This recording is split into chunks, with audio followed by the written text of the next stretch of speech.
Mary had a little lamb. The fault. We believe that all men are created equal. To the magnificent mosaic that is America. From radio beacon to radio beacon. I have a dream today. Change has come to America. Believe me. Knock, knock. Who's there? It's a figment of your imagination. Randi Rhodes Show. Turn up your mind. Newly unsealed court records show that convicted former National Security Advisor Michael Flynn informed Robert Mueller's investigators that people connected to the Trump administration or Congress contacted him multiple times, potentially attempting to obstruct the investigation. Mueller wrote those people could have affected both Flynn's willingness to cooperate and the completeness of that cooperation. Flynn giving Mueller's team a voicemail from President Trump's personal attorney to Flynn's lawyer. He says, if there's information that implicates the president, then we've got a national security issue. We need some kind of heads up. And reminds Flynn's lawyers of Trump's fondness for his now convicted advisor. I think it's very clear that this further supports the urgent need of the committee to hear from Mr. Mueller directly, to get the fully unredacted report and all of the supporting materials. In the Mueller report, he indicates the voicemail could have obstructed the investigation, but he could not determine whether the president was personally involved. Why not? Meantime, the White House continues to stonewall efforts by House Democrats to look into possible obstruction. White House counsel Pat Cipollone called the congressional probes an attempt to harass political opponents. In a new letter to Cipollone, House Judiciary Chairman Jerry Nadler says, your failure to comprehend the gravity of the special counsel's findings is astounding and dangerous. The president's posture now is making it impossible to rule out impeachment or anything else. This flies in the face of 200 years of history and would go, if accepted, would go a long way toward making the president, any president, a dictator. Sweet Jesus. That's where we are. That's where we are right now. Hello, everybody. Happy Friday, you bastards. Happy Friday. Today is the last day before we go on vacation, and I'm almost scared to let this microphone go because, it is possible, I doubt it, that Mueller might actually finish the negotiation that he's in with the Judiciary Committee and the Intelligence Committee in the House and show up to testify one of these days. And I'm just hoping it's not one of these days that we're gone. But hey, I'm going. I can't wait. I'm going.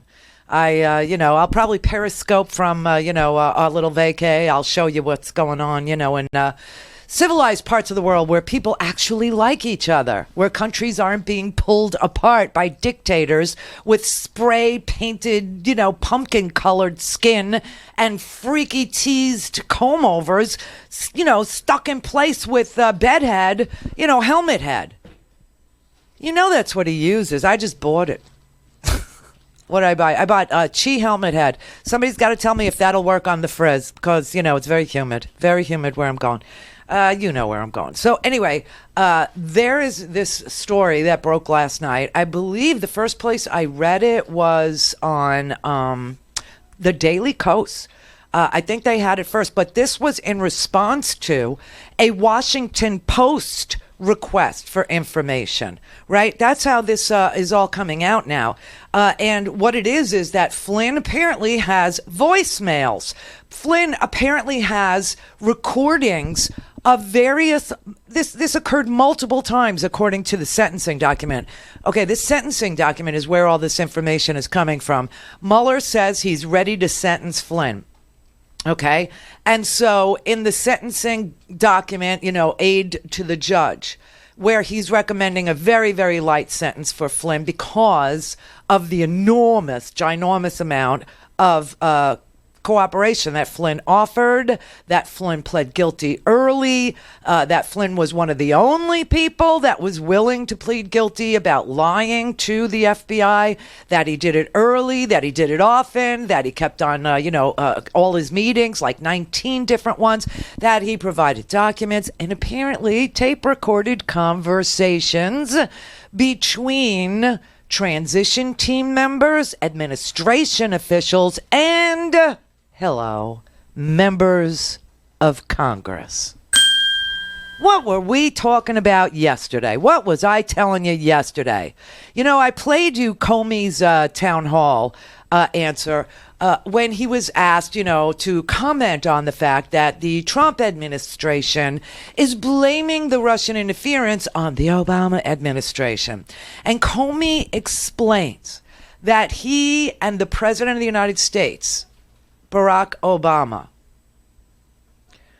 not only briefed Congress, but asked Congress to affirmatively communicate in a joint bipartisan statement to the American people what was going on with Russia interference, what was going on with those emails, what was going on with WikiLeaks, what was going on with this Trump campaign.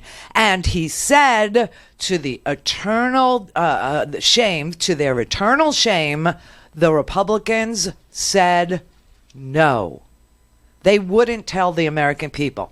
And now we're finding out through this sentencing memo for Michael Flynn that that is true.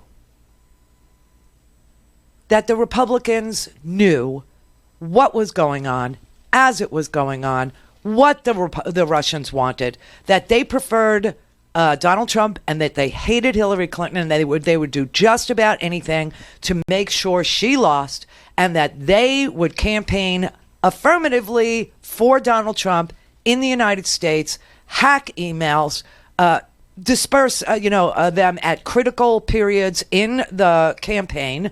Obviously, the October surprise was the Access Hollywood tape. This was 2 months after Congress was briefed. They saw it. They knew what was going on, and they chose to go along with the cover-up. They chose to go along with the interference. They chose a foreign adversary over the American people. And that is why they're bootlickers now. That is why they're in cahoots. And that is why they support a man who stands for just about everything that they despise. Trade wars. Oh my God, really? So here's Comey's answer once again. President Trump says, and just very recently blamed the Obama administration, saying they didn't do enough about Russian interference. What should have been done more? Could more have been done? And you were at the FBI at that point. That's a hard question. President Obama faced a very difficult choice. The number one goal for the Russians is to damage our democracy and undermine faith in our electoral process. If he makes an announcement that the Russians are coming for the election, has he just accomplished their goal for them? And has he given Donald Trump an excuse to say Obama fixed the election? So right. I get why he struggled with it. He did a very sensible thing. He tried to get the bipartisan leaders of Congress to jointly tell the American people this is going on. And in my view, to their everlasting shame, the Republicans refused. You offered to write an op-ed, didn't you? Yep. And summer, that was warning the American public about Russian interference, and that what was it, the administration said no? Yeah, I offered it to the administration saying, if you decide to try and inoculate the American people, I'm happy to do it. Here's what I would tell the American people. But I get why President Obama hesitated, and I agreed with his concern about not accomplishing the Russian goal for them. Sick, huh? So that's what we were talking about yesterday. And then lo and behold, I leave, I go home, and all of a sudden there's breaking news that Flynn actually has tapes, and that the judge in this case, the federal judge in this case, Emmett Sullivan, he's in D.C., he ordered the prosecutors, he ordered Mueller, he ordered the government to provide a public transcript of a November 2017 voicemail involving Michael Flynn. It is a very sensitive call. It is after Michael Flynn pled guilty and decided to cooperate with Mueller, and still the Trump people, the Trump attorney, and we don't know which one it is, calls up Flynn and reminds him that the president is very fond of him and asks him, to give him a heads up if he's going to enter into a government cooperation agreement, because then if he does, we will have a national security issue to deal with. What did he mean by that? He meant that the president could be shown to be a traitor to the United States, and that Flynn ought to keep his trap shut.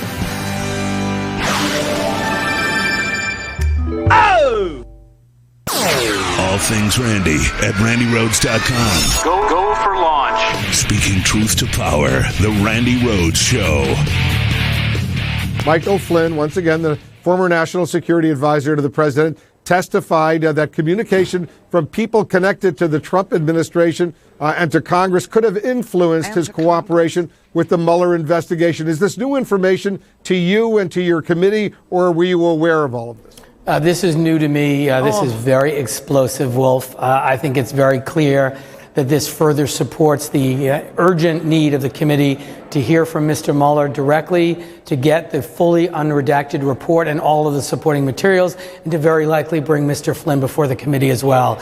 This is new information to me. It is presumably contained in the redacted portions of the Mueller report, but is very relevant to the question of obstruction of justice. And it should be remembered that the special counsel found 10 instances where the president obstructed justice and relied on the OLC memorandum that said a sitting president can't be indicted as the basis not to move forward. So this is very, very important evidence for the committee to see. All right, so let's deal with what he just said there. Okay, so we know, because we've read, to you and I've read, the Mueller report, and Volume 2 has to do with the obstruction portion, and that's what this Flynn cover-up is about, okay? This is about the obstruction portion.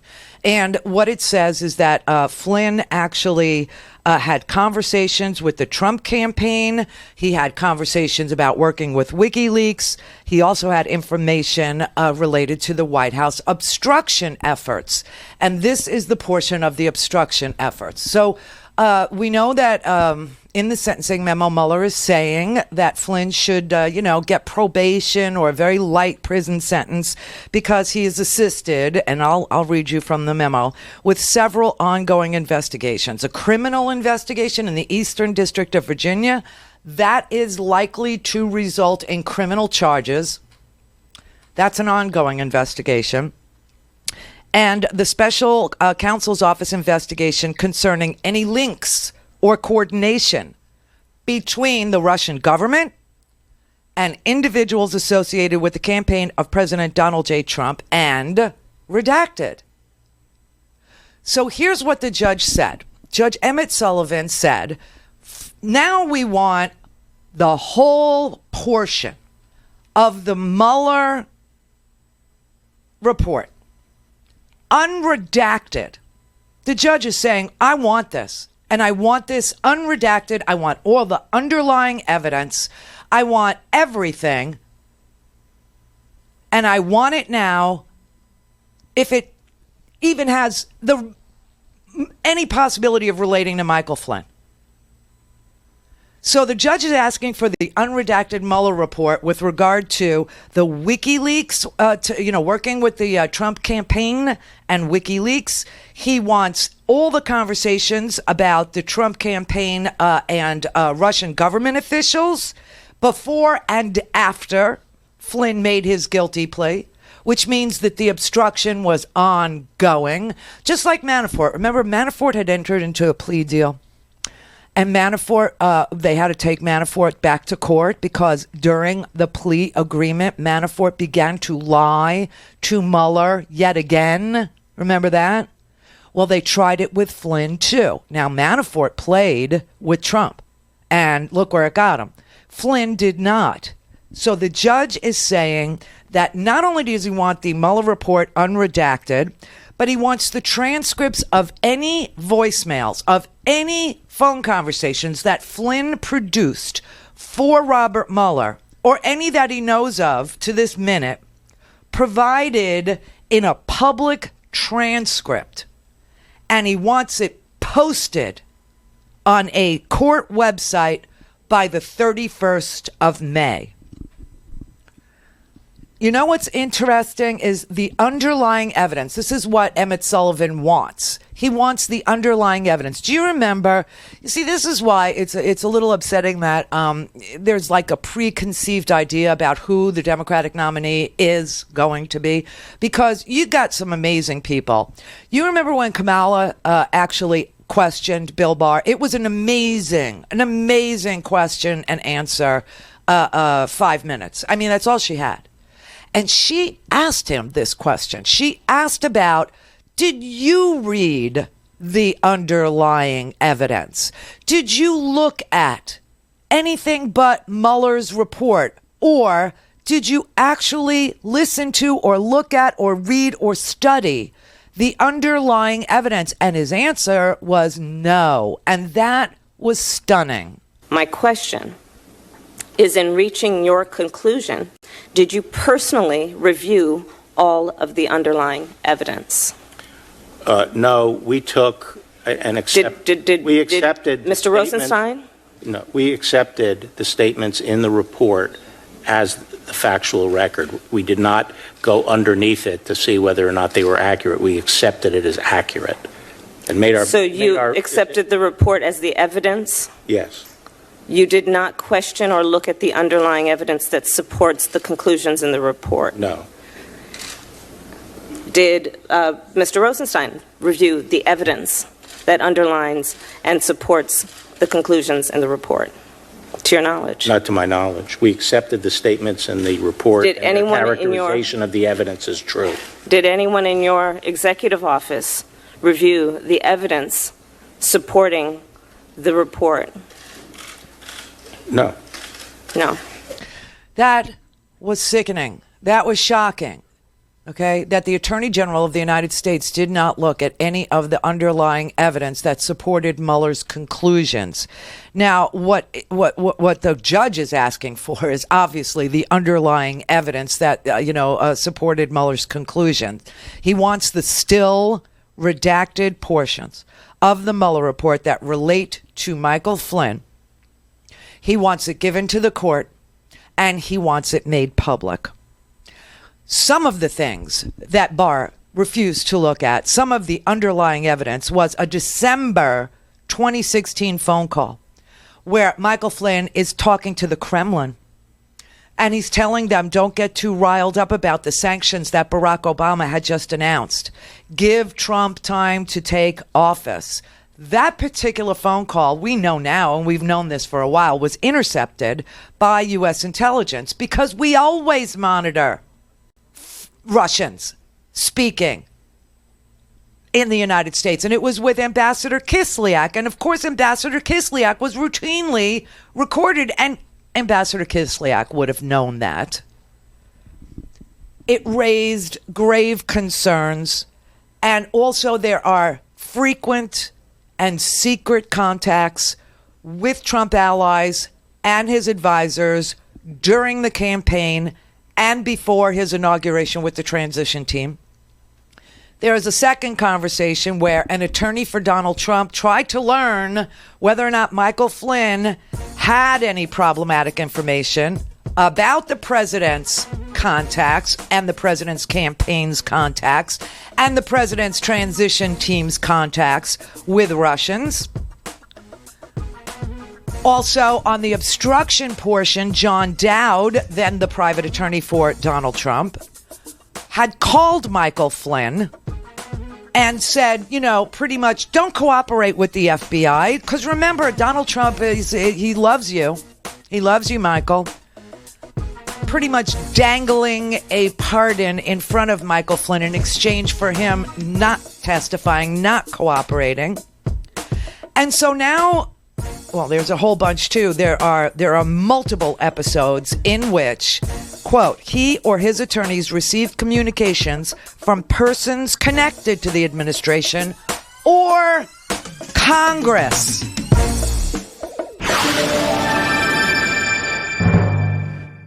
Call in, connect. To speak to Randi, call 561-270-3844. 561-270-3844. Well, yeah, Jim, I mean, this is a really brand new information that we're getting. We knew that there was some of this outreach, but the specificity of this that is coming out in this this document that was newly unredacted really goes to show that there was this big effort to try to get Flynn perhaps to change his testimony or to not cooperate fully with the special counsel. It does raise the question as to why no one got in trouble for that. Perhaps really? That still could happen, but the Mueller investigation has wrapped up and no one was charged with this. And, you really get a sense from these documents that Flynn was a very valuable witness to the special counsel. That's one reason why they recommended no jail time for him as a result of pleading guilty to false statements to the FBI. And as you said, there was somebody connected to the administration, somebody connected to to Congress who was doing this outreach and trying to get Flynn to essentially withhold some cooperation according to this document. This is disgusting, and it really does prove that Congress is they're complicit, they're corrupt, they knew, they understood what was going on, they were warned about what was going on, they were told what was going on, they were briefed about what was going on while it was going on, and then after it went on, and then during the obstruction. They were part of the obstruction. This is sick and twisted, and it's dangerous, and here we are. And here we are. And, the lawyers are calling Flynn. The lawyers who are as corrupt as Congress members, they're all calling Flynn. Don't cooperate. Protect the president. He's got your back. Don't worry. Don't worry. He'll pardon you. He'll let you go. He'll let you go. This explains everything. Why the president was saying, can't you just let Flynn go? The president today, he's saying he didn't know about Michael Flynn. Nobody told him about Michael Flynn. If they would have told him about Michael Flynn, he would have made a different choice, just like he didn't know Jeff Sessions had to recuse himself. He didn't know. It's not fair. He's the victim, right? President Trump is the victim. He was spied on, and he's the victim, and nobody told him. Everybody told him. Don't you remember Barack Obama told him? There was a meeting right after the election. Right after, in the White House, there were two meetings. There was one private meeting between Obama and Donald Trump. And Obama told Donald Trump that he had fired Michael Flynn. He fired him from he was the director of national intelligence, and he fired him. Said he had problems with this guy. He had a really bad attitude. He was a terrible manager, and there was something about him, and he just didn't think that was a good choice for the Trump administration to put in such a sensitive position as national security advisor. He said, I fired him. He said, I don't think he should be a top national security aide. He expressed multiple concerns multiple times because they met on November 10th, and then they did a public thing in the Oval Office on November 11th. We all saw that one. Okay. And he told him, and it was first reported by NBC News that, Barack Obama had warned Donald Trump not to choose Michael Flynn for anything related to national security. And then Sally Flynn, right after Trump is sworn in, like 4 days after 4 days after Trump is sworn in as president of the United States, Sally Yates sends warnings to the White House, calls Don McGahn, right, on January 24th, 2017. Michael Flynn is interviewed by the FBI, and that was their first in-person meeting. And Sally Yates calls Don McGahn, the White House counsel, to protect. This guy was supposed to be protecting the office of the presidency, right? And she tells him that the FBI has intercepted conversations with Michael Flynn, talking about sanctions with the Russians and other things, and that she needs him to take some action. He asks for a readout of the FBI interview. Okay, and the next day, January 25th, 2017, she sends over to the Department of Justice a detailed readout of the FBI agents who had interviewed Michael Flynn. And she tells Don McGahn, quote, "It's important to get this information to the White House as quickly as possible." The next day, January 26th, Yates calls Don McGahn first thing in the morning and tells him, "I have a very sensitive matter. I have to talk to you face to face." And McGahn agreed to meet with her later that afternoon. So this is not even a week into the presidency. Later that afternoon, on the 26th of January, she goes to the White House. She takes a member of the Department of Justice's National Security Division. somebody who was overseeing the counterintelligence investigation. Remember, this wasn't a criminal investigation. This was a counterintelligence investigation, the result of which still resides with Christopher Wray over at the FBI. We haven't seen that. We haven't seen anything on that. But anyway, at the first meeting with Don McGahn, Sally Yates is in Don McGahn's office, which also is a SCIF, a sensitive compartmentalized information facility. So you could talk, without any possibility of anybody listening to what you're saying. And she tells Don McGahn first she lays out the press accounts, and then she lays out the statements that Mike Pence is making and other high-ranking White House officials are making about Flynn's conduct. And she said, we know that's not true. We know that Michael Flynn was talking to Russians, and we know he's been doing it for a really long time. And he's lying to Mike Pence, but that's not the important part. She tells him how the information was collected.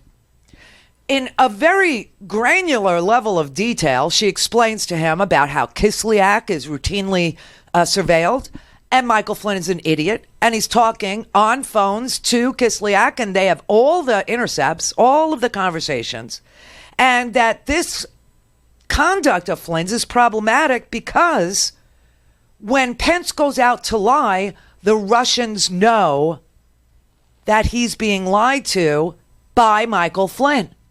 And the Russians can now blackmail the National Security Advisor of the United States of America. And that is dangerous because if Flynn continues to lie to the vice president and the vice president continues to say false things, the Russians know where it's coming from.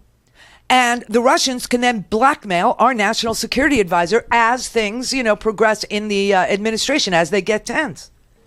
She said this was a problem, not because not only did we believe that the Russians knew that Flynn was lying, but that they had proof that Flynn was lying. And that created a compromise situation, a situation where the National Security Advisor essentially could be blackmailed by the Russians. She presents all this information to Don McGahn and says to the White House, you have to take action. McGahn says, what's the problem if, one member of the administration lies to another? And she says it's not that they lie to each other. It's that the Russians know who the liar is, that they can prove who the liar is. And the liar is your National Security Advisor. Fire this guy. And 18 days go by and nothing's done about Flynn. Nothing at all.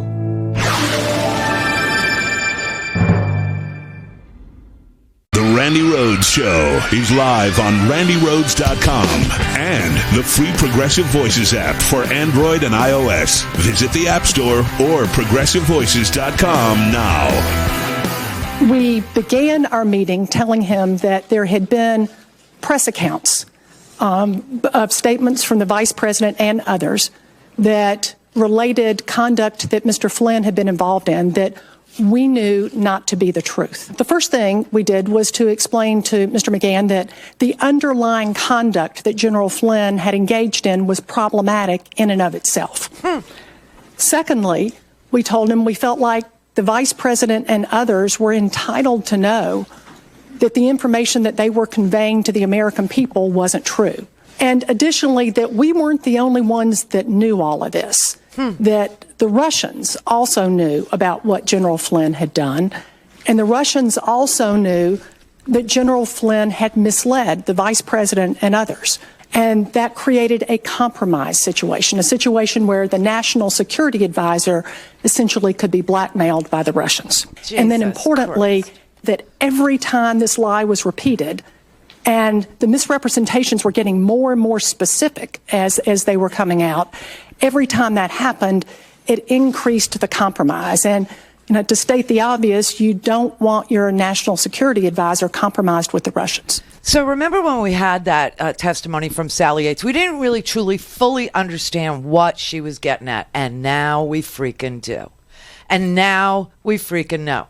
And Flynn, who's a lieutenant general and listen, he's He's a lily-livered little coward. He was scared, so he decided to flip early and rat some more. And apparently he was recording conversations, as so many people around Donald Trump do. Omarosa records conversations. Michael Cohen recorded conversations. Michael Flynn, now we know, was recording conversations, because this president is such a lying sack of traitorous crap that everyone around him was CYA, every single person, because they all knew this was going to happen. They all knew that this crazy, treasonous, traitorous bargain that Donald Trump struck with Russians was going to come back and bite them. And they all needed cover, and they all needed something to offer up to get them out of hot water. Okay? And Flynn was recording conversations, and the FBI counterintelligence investigation is recording Kislyak, who's on the phone with Flynn, which is how they get to Flynn in the first place. Flynn flips early, and then he starts recording Donald Trump's transition team, Donald Trump's administration. He's 18 days. The president does nothing after he's totally, full frontally warned for the second time that Flynn is a traitor to his country. Obama warned him. He said he took this trip to Moscow in 2015. It was off the hook. He's getting paid. I fired him. DIA, just took him out. I don't think he's a good choice for you. Just saying. Tried to tell him twice. Trump said, screw it. I need this guy because he's talking to Russia. Because he's coordinating WikiLeaks. Because he'll protect Stone and Corsi and my son. This is crazy. And Donald Trump has the nerve, I want to use a different word, to tweet this morning. He actually tweeted, it now seems that... I'll just read what he wrote, not what he meant, because what he wrote, it's like, the man can't spell the word council, and he can't spell, there. There he wrote, it now seems the General Flynn. That's what he wrote. It now seems the General Flynn was under investigation long before it was common knowledge. It would have been impossible for me to know this, but if that was the case, and with me being one of two people who could become president, why was I not told so that I could make a change? He's a lying sack of crap. Here's a little flashback for you. Here's Sean Spicer admitting that Obama told Donald Trump that Michael Flynn was a bad guy. It doesn't disclose details of meetings that he has, which in this case was an hour-long meeting, but it's true that President Obama made it known that he wasn't exactly a fan of General Flynn's, which is frankly shouldn't come as a surprise to anyone, that given that General Flynn had worked for President Obama, was an outspoken critic of President Obama's shortcomings, specifically as it related to his lack of strategy confronting ISIS and other threats around that were facing America. So the question that you have to ask yourself really is, if President Obama was truly concerned about General Flynn, why didn't he suspend General Flynn's security clearance, which they had just reapproved months earlier? Additionally, why did the Obama administration let Flynn go to Russia for a paid speaking engagement and receive a fee? I mean, there were steps that they could have taken that, if that was truly a concern, more than just a person that had bad blood. So now we know the reason why Flynn went to work for Donald Trump was because Flynn was a traitor, and Obama knew it, and Obama fired him. And that's the bad blood. That's the bad blood. Flynn hated Obama because Obama caught on to his taking money from Russia and Flynn's, antics. And the reason why they don't take away your security clearance, I had a security clearance. They don't take it away. You just stop getting briefings. You just don't have a need to know anymore, and you just don't get any information sent to you. So this was a red herring too. But obviously Obama warned, and Trump is lying, and Sally Yates warned, and Trump is lying, and Elijah Cummings also. Elijah Cummings from the House Oversight Committee, he wrote a 5-page letter to Donald Trump warning him about a whistleblower who knew that Michael Flynn was texting and communicating with Russians, and he tried to warn President Trump to get rid of Michael Flynn, and yet he keeps Michael Flynn. He keeps Michael Flynn because he has to keep Michael Flynn. He keeps Michael Flynn even after every single person of any weight in this government tells him Michael Flynn is working with the Russians. Michael Flynn is a bad guy. Michael Flynn is a traitor. Michael Flynn has sold this country out. Michael Flynn is not trustworthy. Michael Flynn should not be anywhere near intelligence information. And of course, he's not getting any. And then Michael Flynn goes out on the road, and Michael Flynn is leading these lock-her-up chants. And now Michael Flynn is facing jail. I mean, it's just such a beautiful, unbelievable story, and we need more of this irony. We need much, much more of this irony to happen. Much, much more. Now, I don't know how far we're going to get in holding this president accountable outside of an election in 2020. That is going to be obviously something Russia wants to deal in, something Russia wants to play in. They played here in Florida in 2018. We're not even sure what counties they played in, but we know that election, registration rolls were hacked. We know that they're still around. Everyone has warned us, from Chris Wray to, Clint Watts to, people that work in cybersecurity at, then they shut down the cybersecurity, outfit in the Department of Homeland Security. They do that so that Russia can play. So to pin all of our hopes and dreams on replacing Donald Trump via an election in 2020 is a little strange. And yet here we are, not knowing, can we lock up Bill Barr? Can we, we held him in contempt, but can we actually go have the sergeant at arms put him in a hotel, or put him in that little, cell that's below the Capitol? Can we, what is possible? What can we do? What can we do? We don't know what we can do. We don't know, because we've never had a president who sold out his country. We've never had this happen. We don't know what to do about a president who is a traitor to the nation. We don't know what to do about an attorney general who protects a traitor and who's willing to lie.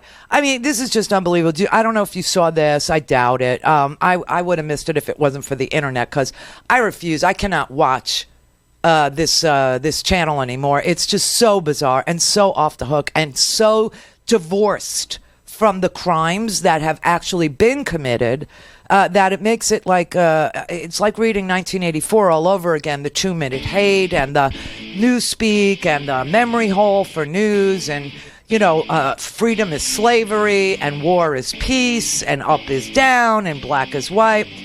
But when we come back, I'm going to show you something. I'm going to show you how much of a liar Bill Barr really is.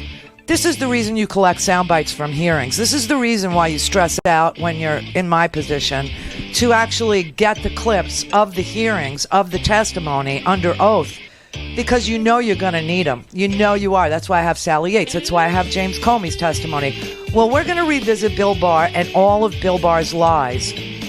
And we'll start with Bill Barr lying last night. He actually went on Fox and Friends and says that he's investigating the origins of the counterintelligence investigation that was opened up, which we clearly know. We clearly know. Flynn was obviously being recorded. George Papadopoulos was obviously spilling his guts over too much wine.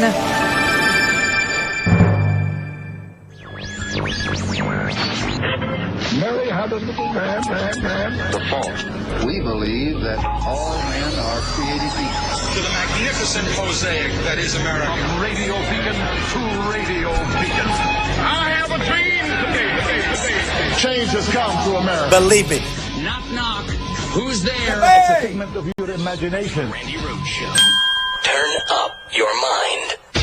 What I will say is that, I've been trying to get answers to questions, and I found that a lot of the answers have been inadequate. And I've also found that some of the explanations I've gotten don't hang together. So in a sense, I have more questions today than I did when I first started. Some of what things don't hang together? Some of the explanations of what occurred. Why does that matter? Well, because I think people have to find out what the government was doing during that period. If we're worried about foreign influence, for the very same reason, we should be worried about whether government officials abuse their power and put their thumb on the scale. And so I'm not saying that happened. Right, because it didn't. But I'm saying that we have to look at that. Can you say when Bob Mueller knew there was no collusion with Russia? No, I couldn't say that. No date given? No, I couldn't say when he knew. This man is a world heavyweight champion liar, and he's a misdirector. You know, I told you, magicians misdirect for your entertainment, and con men misdirect for their entertainment and their benefit. And that's what Bill Barr is. He's a con man who is protecting a traitor. Literally, a man who is a traitor to our nation, the President of the United States. It's very sick. He did this interview last night from El Salvador. And he said, I have more questions than I'm not saying that, anybody did anything that was illegal. I'm not saying that, but I'm going to name check some people. Yeah, I'm going to name check Comey, Clapper, and Brennan. Republicans have said for months that these men, Brennan, Clapper, maybe James Comey, had it in for Trump. Do you think that's true? Again, I'm not going to speculate about their motives. In the period of time between Election Day and the inauguration, did anyone in government or in intelligence, did they take action to justify their decisions? Between Election Day, did you say? Between Election Day of 2016 in November and Inauguration Day. I think there were some very strange developments during that period. That's one of the things we want to look into. Such as? Such as the handling of the meeting on January 6th between the intelligence chiefs and the president, and the leaking of information subsequent to that meeting. Was that meeting in New York City? Yes. In Trump Tower? Yes. What questions do you have about what happened that day? Again, I'm not going to get into that. But it's on your mind. That's one of the things we need to look at. Can you characterize how far advanced you are in understanding that meeting? We're still in the stage of gathering all the information. You got nothing, and you're just putting out like chum is what he's doing. He's just chumming the waters and trying to find some Cult 45 members, some hungry Trumpanzees, and just feeding them, well, let me just float these words. Let me say the word spy. Let me say the word I have more questions than answers. Let me say that I'm not saying anything, ugly happened. But it's possible that when I look into it some more that I'll find, but right now, no. And this is crazy. Look, he's a liar. Here was the first time that we knew that Bill Barr was a liar. He was asked in a press conference before the Mueller report was released whether or not Mueller decided not to indict the president because of the Office of Legal Counsel's rule that says you can't indict a sitting president. He said he spoke to Mueller, and Mueller told him that is not the reason why he's not indicting the president. On March 5th, we specifically asked him about the OLC opinion and whether or not he was taking the position that he would have found a crime but for the existence of the OLC opinion. And he made it very clear several times that that was not his position. He was not saying that but for the OLC opinion he would have found a crime. He made it clear that he had not made the determination that there was a crime. That's a lie. Anybody who's read the Mueller report knows that's a lie because it's clearly in the Mueller report that but for the OLC, he would have indicted. He could not state that the president was exonerated. If he could, he said he would so state. But because of the OLC rule that you can't indict a sitting president, Mueller says that it wouldn't be fair to bring charges against Trump because he wouldn't be able to defend himself in court. I mean, that is a freaking lie. Michael Flynn, once again, the former national security advisor to the president, testified that communication from people connected to the Trump administration and to Congress could have influenced his cooperation with the Mueller investigation. Is this new information to you and to your committee, or were you aware of all of this? This is new to me. This is very explosive, Wolf. I think it's very clear that this further supports the urgent need of the committee to hear from Mr. Mueller directly, to get the fully unredacted report and all of the supporting materials, and to very likely bring Mr. Flynn before the committee as well. This is new information to me. It is presumably contained in the redacted portions of the Mueller report, but is very relevant to the question of obstruction of justice. And it should be remembered that the special counsel found 10 instances where the president obstructed justice and relied on the OLC memorandum that said a sitting president can't be indicted as the basis not to move forward. So this is very, very important evidence for the committee to see. I mean, anybody that's read it, anybody that has even read the, excerpts knows that the entire premise of Bob Mueller going in was that you can't indict a sitting president. Everybody knows that. And Bill Barr is playing you for a moron. He's playing you for a sucker. He's lying to you.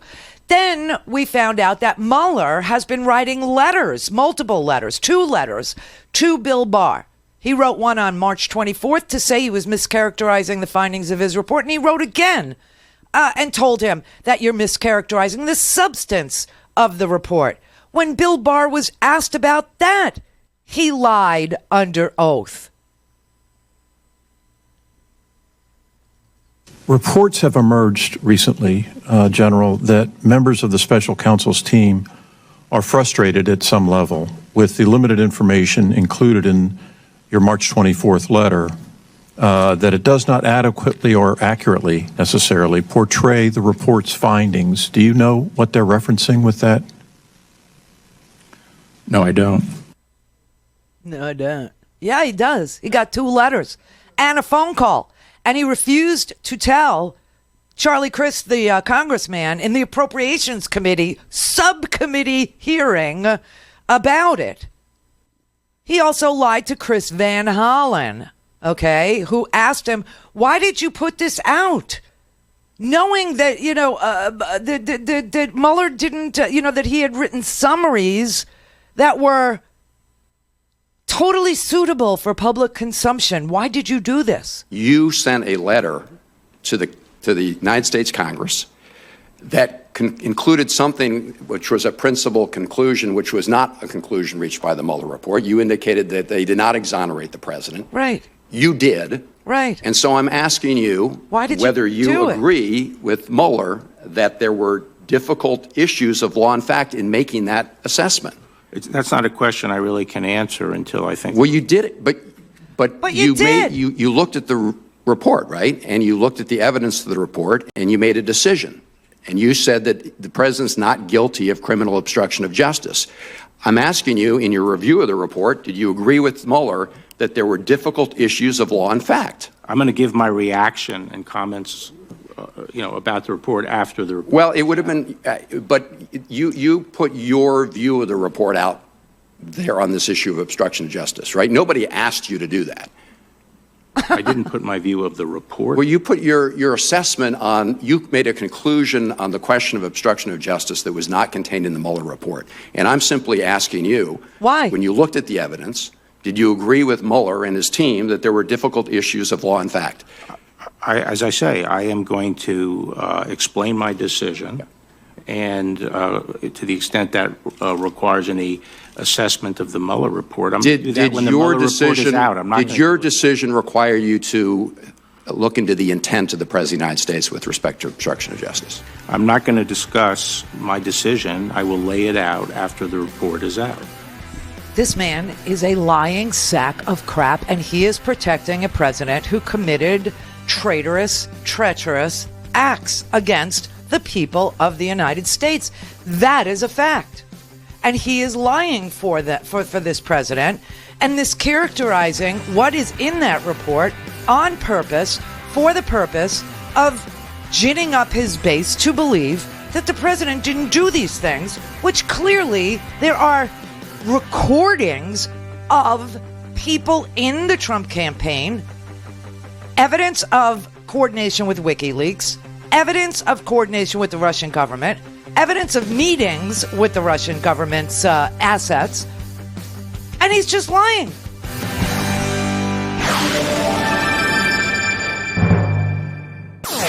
All things Randy at RandyRhodes.com. Go for launch. Speaking truth to power, the Randi Rhodes Show. Nancy Pelosi, she believes you lied under oath. What do you think of that charge? Well, I think it's a laughable charge, and I think it's largely being made to try to discredit me, partly because they may be concerned about the outcome of a review of what happened during the election. But obviously, you can look at the face of my testimony and see on its face that there's nothing inaccurate about it. Yeah, I can't look at your testimony and see that there's nothing false on its face.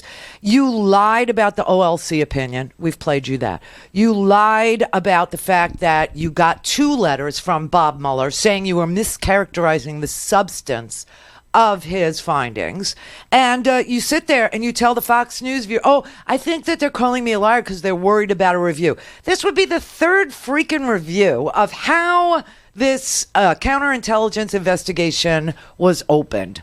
There was an investigation into the FBI by Michael Horowitz, the Inspector General. There was an investigation by Devin Nunes in Congress. Okay, and now, lordy, there are tapes that clearly show why this counterintelligence investigation was open.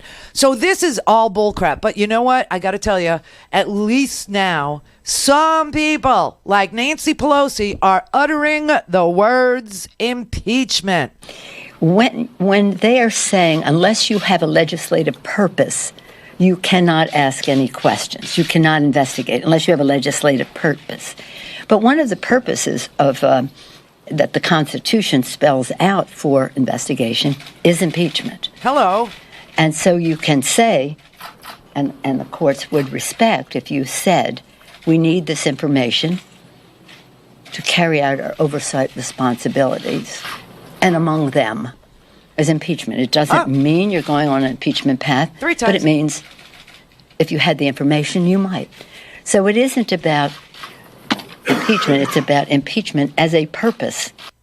5 times she said the word impeachment in an affirmative sense. 5 times she said, maybe you do get to impeachment. We need to investigate, and one of the legitimate legislative purposes of oversight is maybe we get to enough crime, enough high crime, enough misdemeanors that we actually have to impeach. Oh, yay, Nancy. Oh, yay. Now, the Trump administration is refusing, today at 5 o'clock, it's now 5:23 Eastern time on May 17th, Friday, 2019. And the deadline for producing his tax returns has come and gone. The president is in defiance of yet another subpoena. AG Barr is in defiance of a subpoena and has already been voted, at least by the Judiciary Committee, to be in contempt of Congress. The president is now in contempt of Congress. I mean, what in the world are we freaking waiting for? Open an impeachment inquiry and do it today. I understand it's 5:30 on a Friday night. Everybody's going home. They're traveling. They've been gone since yesterday. But this is the United States of America. This is our democracy hanging in the balance. And the more they debate the politics of it, the more corrupt this president is going to get. And what's the evidence?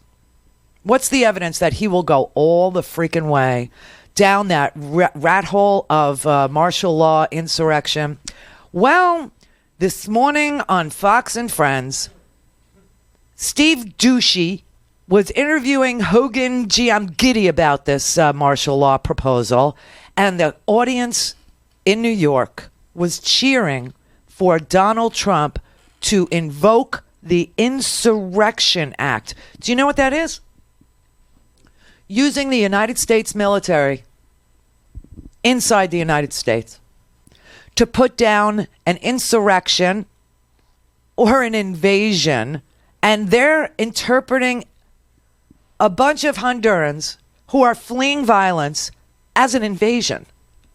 Seriously, listen to this. There's a suggestion in, I think I was reading the Washington Post this morning, they were repeating what was in the Daily Caller yesterday about how people in the administration are talking about using the Insurrection Act, which hasn't been used in a long time. It lets the president use the military to combat lawlessness or rebellion or to remove illegal immigrants. Right. Is the administration considering the Insurrection Act? Look, the president has been very clear. He's going to do everything within his... Is that a yes or a no? He is going to do everything within his legal authority to protect the American people and their families across this country. No, I'm just saying there are lots of tools at his disposal. We haven't used them all, and we're looking at ways to protect the American people. Yeah, I think that would be great. Last time we used it, I believe, was the L.A. riots. Where the military came in and said, we're going to need military presence there. This is something, the military's there, but they can't do as much as they want. Can you believe this? Now, I want you to understand that the conservatives in this country, the Tea Party freaks and the neocons and all, kept on screaming about martial law. Martial law. Obama's going to declare martial law. This one's going to declare martial law. That one's going to... They are literally floating the idea of declaring martial law. They are literally floating the idea of using the Insurrection Act, which has never, ever been used in this country for immigration purposes. Not once, not ever, not in the 1700s, not in the 1800s, not ever. Not ever. And they are talking out loud about mobilizing the National Guard, about mobilizing the U.S. military, and putting down the insurrection at the border. Now, if that happens and this president gets away with that, we're not going to have elections in 2020.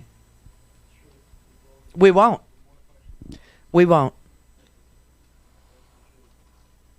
The Insurrection Act hasn't been used in the Insurrection Act is this is like for the whiskey rebellion. This is like to put down slave rebellions. That's the last time that we saw the Insurrection Act. Okay, I will say HW used the National Guard in the Rodney King riots in LA, and that was it. That was the last time we ever used anything remotely like the Insurrection Act. And of course, for the National Guard to be mobilized in that fashion inside the United States, and those would be the state militias, right? I always tell you that, there is no Second Amendment right any longer because a well-regulated militia exists, and that well-regulated militia is the National Guard. Yeah. So the well-regulated militia can only be used if the governor of the state mobilizes them. The president has to go to the governor. And I'm just praying to God that governors in this country will not allow their National Guardsmen to be used as a military force inside the United States. There is no rebellion at the border.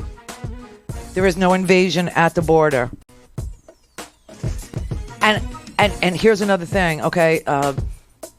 The reason why we had the Insurrection Act is to quell, invasions or rebellions before the rise of a well-trained and increasingly well-equipped police force that looked like stormtroopers.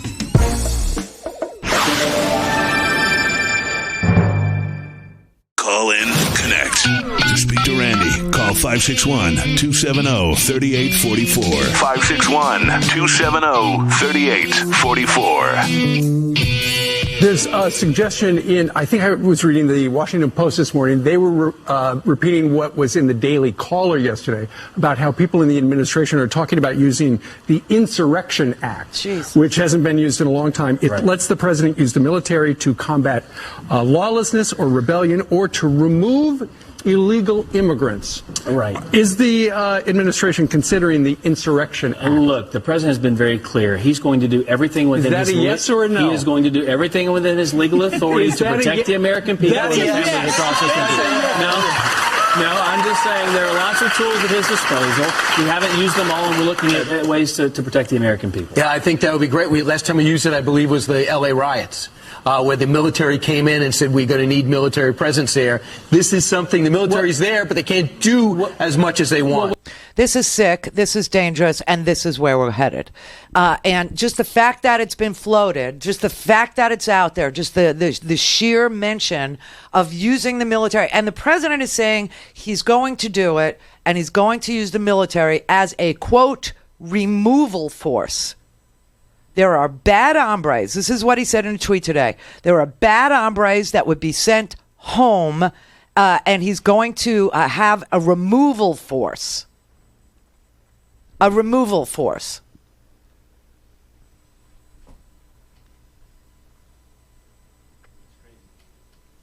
If the... there are no words. I mean, how far and how crazy are Congress members going to let this president go? I mean, there's no limit to his creepiness. There's no limit to his lawlessness. There's no limit to his lying. There's no limit to his lack of decency, compassion, or empathy. Right? It's a bottomless pit. This man is a bottomless pit of darkness. Okay, of darkness and sin and creepiness and horrendous behavior. Okay, it's just who he is. And so how far is Congress going to let this man go before they actually say, time to, convene the grand jury that is Congress and start impeachment proceedings and hobble this president from doing these kinds of things? I'll tell you another thing that's happening. It was in our paper today here in Fort Lauderdale that they're going to move hundreds of immigrants from the U.S. border to Fort Lauderdale and Palm Beach counties, okay, to Broward County. Broward is Fort Lauderdale, and Palm Beach, of course, is Palm Beach.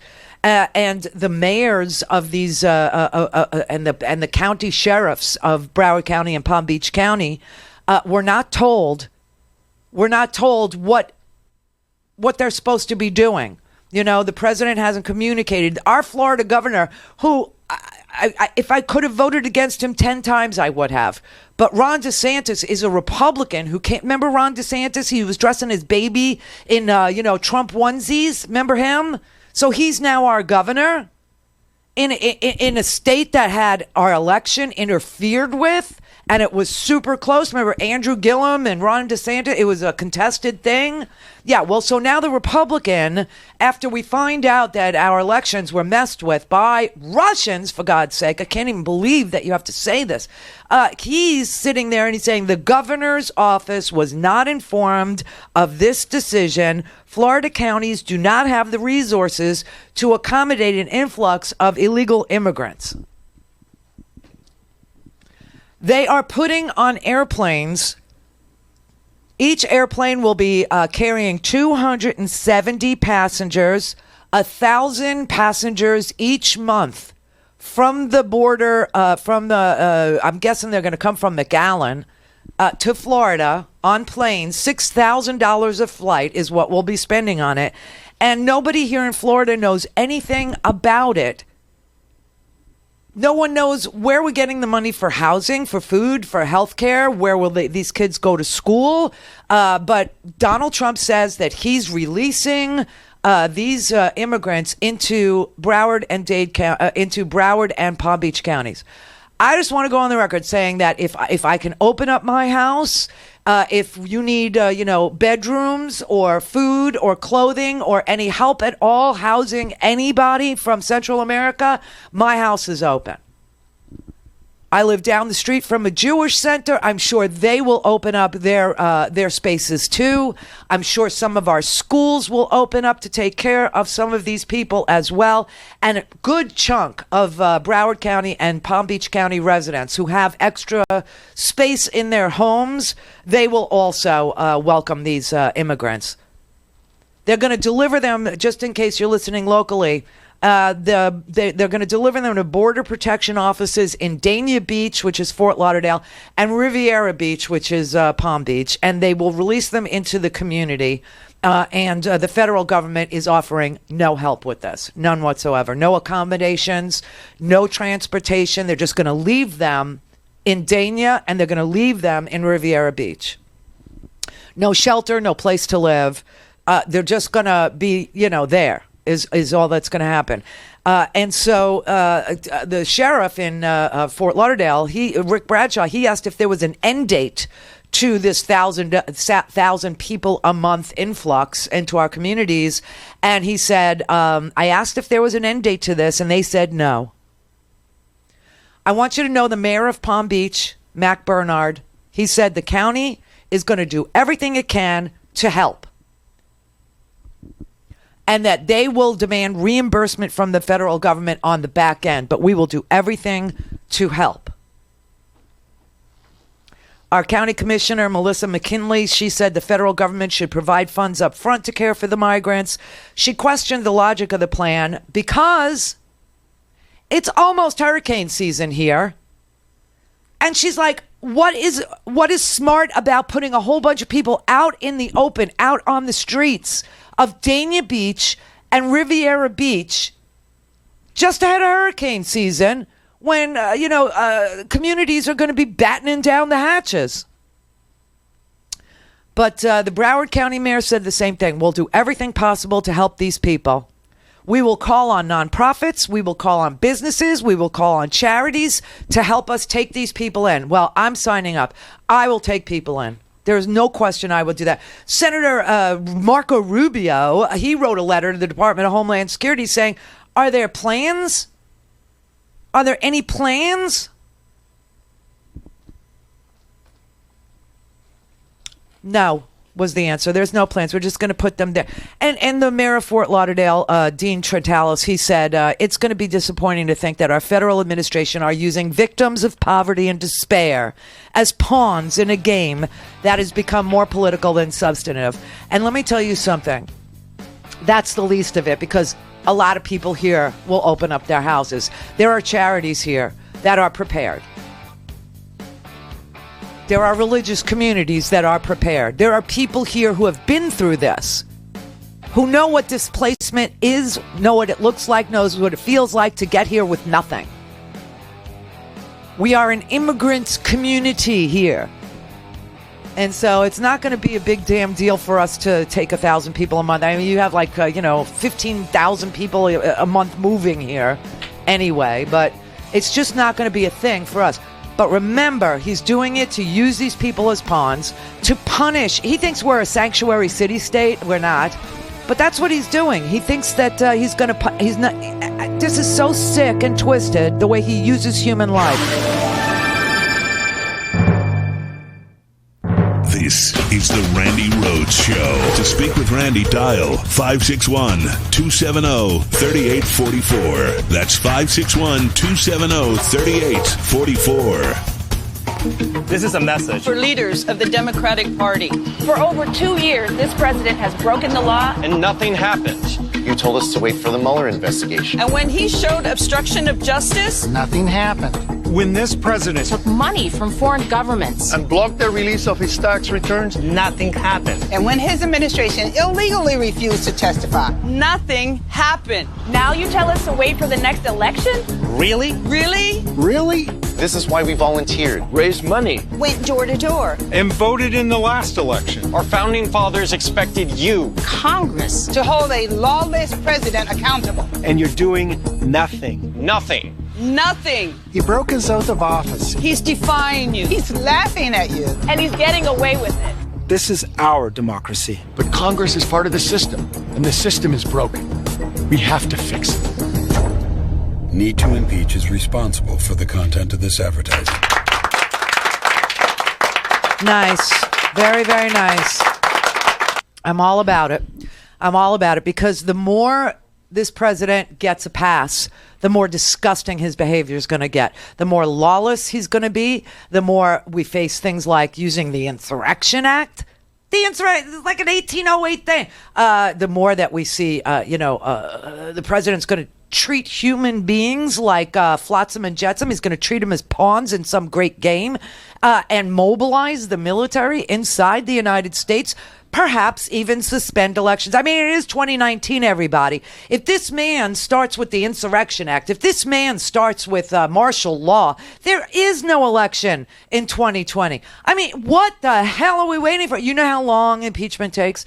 It doesn't just happen overnight. Yes, you could take an impeachment vote overnight, But that's not going to persuade the American people of the righteousness or the justness of the need to impeach. You must start hearings. You must get documents. You must get the witnesses. And the only way to do it, the only way for us to drag people, look, maybe there'll be some brave people. Maybe Mueller will finally consent to testifying. Maybe Flynn will consent to testifying. Maybe Don McGahn will see his way clear to testify. I doubt it.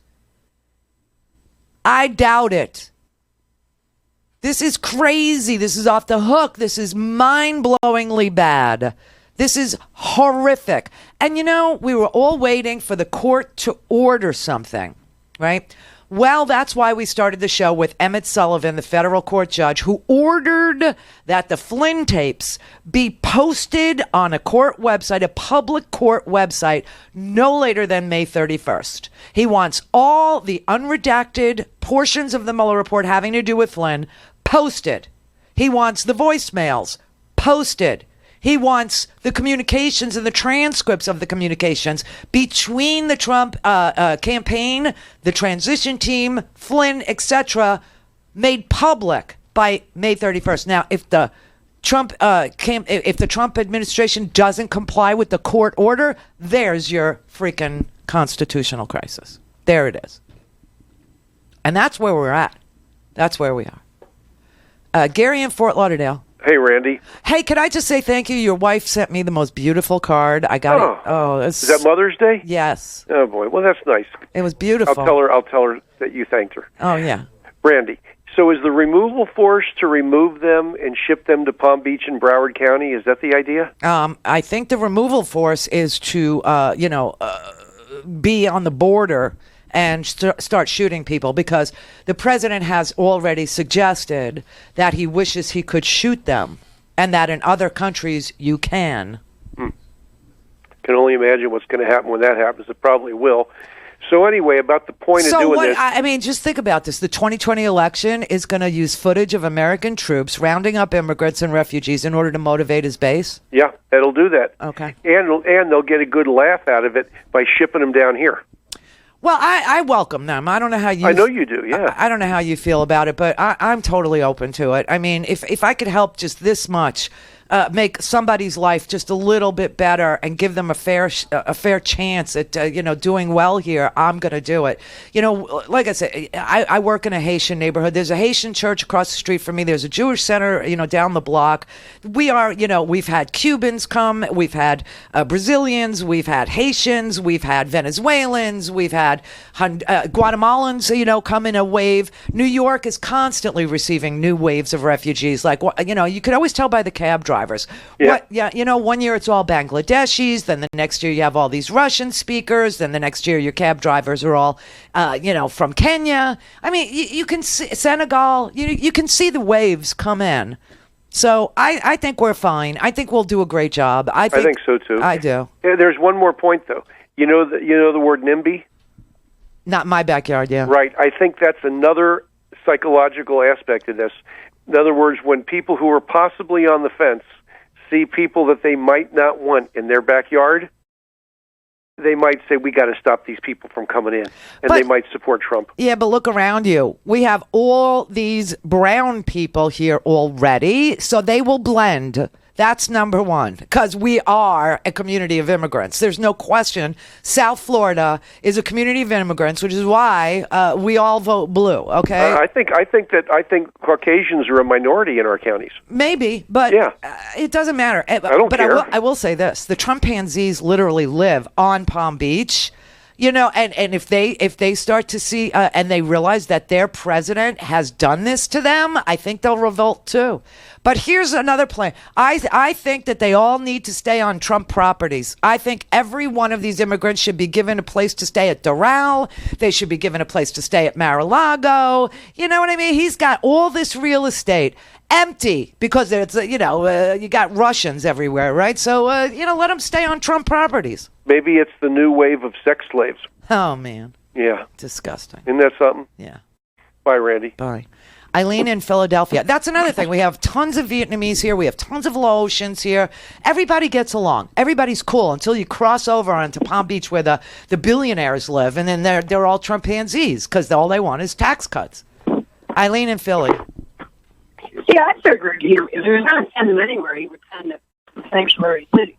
You what? Florida. I like the point he made that, like, you know, maybe put it in their face. People would change their mind. I just wanted to call and tell you that I just found that so touching. You're like, I would take them in. And I believe you. I 100% believe. Oh yeah, I will. That. There's no question. You're amazing. I love that. You're so kind. You're so informative, and I just appreciate you. I just want everyone who's like anti-abortion to understand that we have living, breathing children now that need homes. So let's see if the anti-abortion people just love the fetus and hate the child. Let's put my little theory to work. They just don't understand. I've worked in a hospital for 30 years, and they don't understand. You give people access. Give them more access to abortion, and there will be less abortion because people will be more informed. They understand more. The more information, the more choice people have. I don't know why people don't get this. It's so... Abortion in this country is very rare, okay? So, I mean, people don't do it on purpose. Most people that have abortions already have children. That's another dirty little secret about the facts about abortion.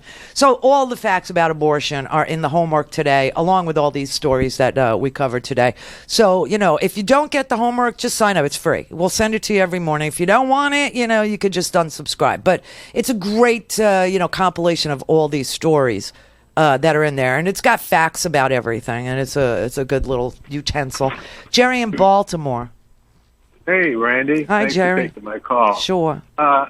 Isn't what you described with Trump a crime against humanity, or blatant neglect? And can't he be personally charged as well as any government personnel or official that obeys an illegal order held criminally responsible? Only if he starts killing immigrants. If he actually mobilizes the military in that way and uses them as a removal force, and people end up getting shot and killed in this, with the use of the military to do then yeah, it would be a war crime.